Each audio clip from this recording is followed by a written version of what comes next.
आंवला नवमी की कहानी।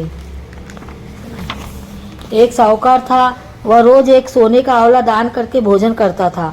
उसके 7 बेटा बहू थे। उन्होंने सोचा कि ये रोज दान करते हैं तो धन खत्म हो जाएगा। बेटे बहू ने दान देना बंद करवा दिया। राजा रानी घर से बाहर जंगल में चले गए। उन्होंने नियम नहीं तोड़ा। 7 दिन तक वह भूखे बैठे रहे।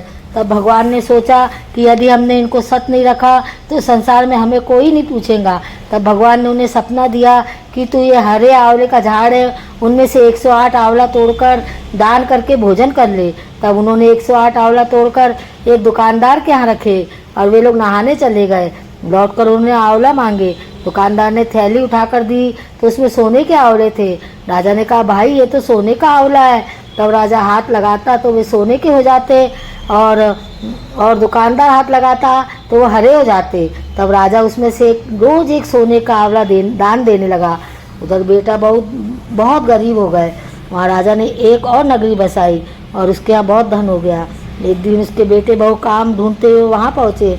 वहाँ मजदूरी करने लगे। रानी ने उन्हें पहचान लिया।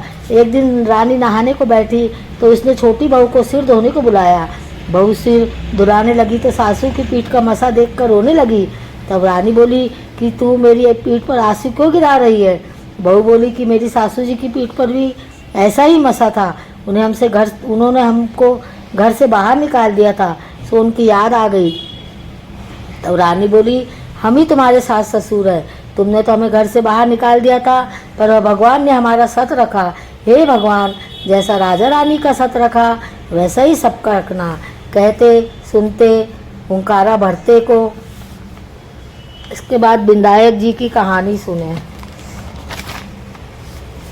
विष्णु भगवान लक्ष्मी जी को ब्याहने जाने लगे तो सब देवताओं को बुलाया, पर गणेश जी को नहीं बुलाया, क्योंकि गणेश जी धुंध धुंधालो, सूंड सुंडालो, उखला सा पाव, सूखा सा कान, मस्तक मोटी, हमारी बारात लाज मारेंगी।